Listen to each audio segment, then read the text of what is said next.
Hai teman-teman, mahasiswa bergerak adalah tanda utama dan kehidupan bumi, matahari, bulan, bintang termasuk kita semua manusia bergerak secara teratur dalam garis edarnya.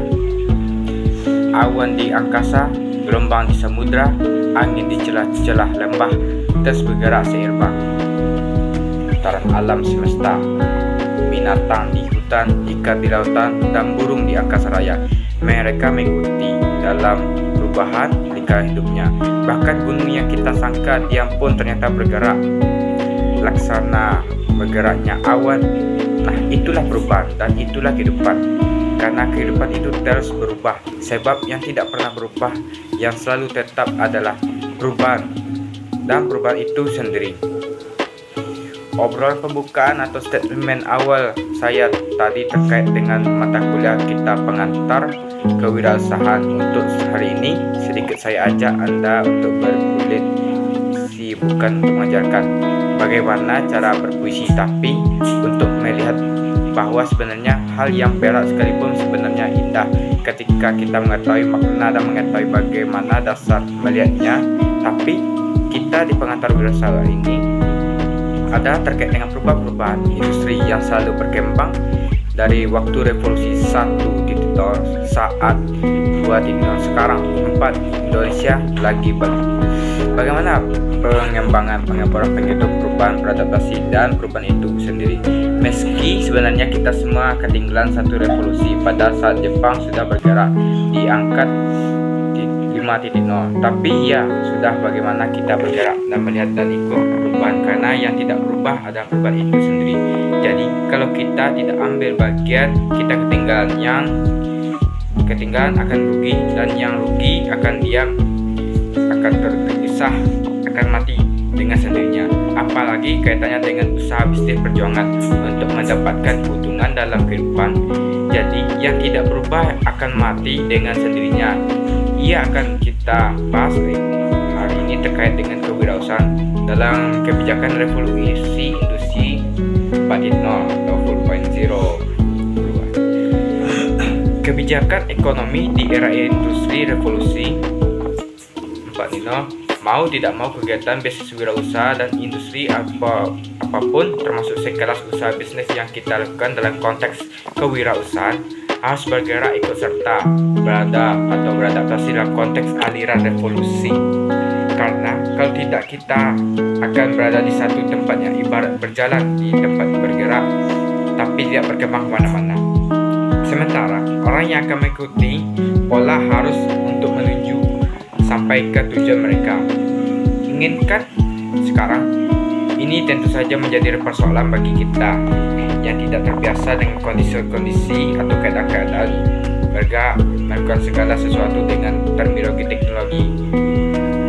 Kaitannya dengan teknologi, dengan dunia maya, dengan keaguan kemal kita untuk membaca di luar kata-kata, nalar, kebiasaan, ekspresi apa yang sebelumnya pernah kita sentuh sekarang. Mau tidak mau kita harus terlibat, dan itu menjadikan bahwa sebagai senjata utama.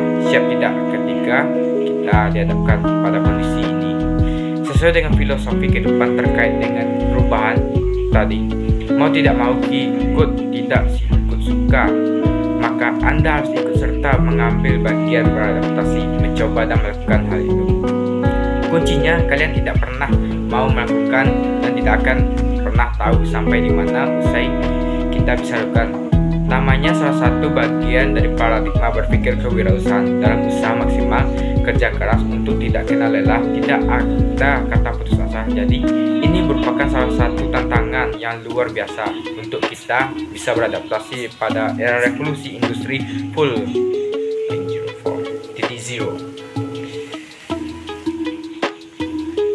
Apa kita benar-benar menganggap sebagai satu tantangan baru dalam dunia industri, dan apa pula kaitannya nanti dengan kita saudara sebagai calon wirausaha di mana di depan. Dan saya percaya kalau kehidupan anak-anak milenial seperti saudara sebenarnya bukan jadi persoalan, adalah generasi Anda, generasi saudara, dan Anda sangat aware dengan kondisi-kondisi itu.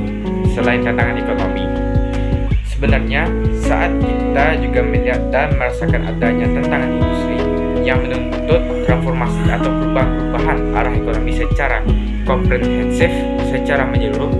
Yang kedua adalah sebagai langkah penting memanfaatkan sekaligus mengoptimalkan momentum revolusi industri untuk melayani industri yang makhluk tidak mau ia masih ketinggalan, yang masih menggunakan teknologi 1, 2, 3. Agar apa?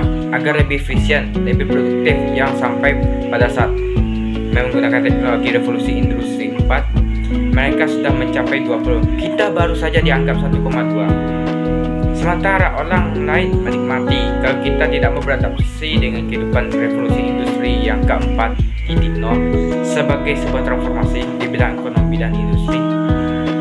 Zaman sekarang masih terdapat institusi khusus di Indonesia yang berada pada fase revolusi titik 1, titik 2, dan 3.0. Industri yang kita kenal contohnya mesin mekanik tekstil, dan misalnya menggunakan alat tenun. Pada saat itu orang sudah menggunakan mesin tenun, kita masih menggunakan alat yang tradisional. Pada hasilkan 10 tenunan dalam 1 jam, kita menghasilkan 1 tenunan dalam 10 hari. Bayangkan ketinggalannya. Kita tidak bicara soal kualitas atau kuantitas. Helmet mesin tentu saja berbeda dari faktor bisnis kita, akan ketinggalan. Kedua, pertanian begitu banyak berada di fase industri 1.0. Mesin membajak, kita masih akan menggunakan kerbau, sementara negara-negara lain sudah menggunakan mesin-mesin alat-alat pertanian, sehingga banyak produktivitas dari produktivitas pertanian. Saat secara tradisional kita menghasilkan mungkin hanya hitungan ratusan kilo, mereka sudah bermain bertonton bisnis keuntungan, sehingga apa kalau keuntungan tiada rugi. Seharusnya kita mendapatkan sekian ton, kita mendapatkan sekian ratus kilo saja.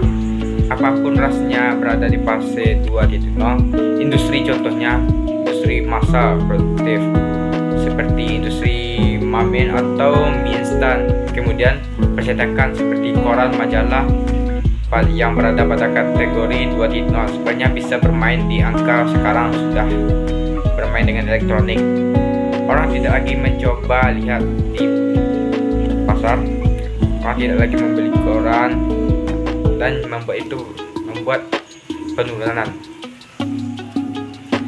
berita. Semua distributor ada semua informasi yang diperlukan di teknologi atau gadget yang sekarang. Konfigurasi industri elektronik otomotif itu termasuk dalam kategori 3.0, baru pada fase proses komputerisasi, seperti harusnya sudah kontrol, sudah meningkatkan. Tetap saja pada hitungan sistematisnya ada industri dan revolusi 4.0. Kita bergerak di situ, sementara Jepang sudah berada di kategori 5.0. Kita baru saja di 4.0. Itu pun kita merasa ketinggalan. Kenapa? Karena pada saat itu kita masih beradaptasi, mulai berkeluar revolusi industri baru. Ternyata sekian puluh persen kita masih banyak bergerak di fase titik 1.2. Contohnya di otomotif just berada pada fase 4.0 misalnya. Kemudian seperti kita upnya Gojek, Gokar, Uber, kalau dibasiskan tidak lagi menggunakan Gojek tradisional. Kita hanya dengan memesan, hanya menggunakan 1 klik jari, kita sudah mendapatkan transportasi lewat Gojek. Tidak seperti zaman dulu yang hanya menggunakan Gojek tradisional. Jadi mulai sekarang mari kita ubah paradigma kita tentang revolusi industri. Saya Iqbal Umam, mohon maaf, pamit.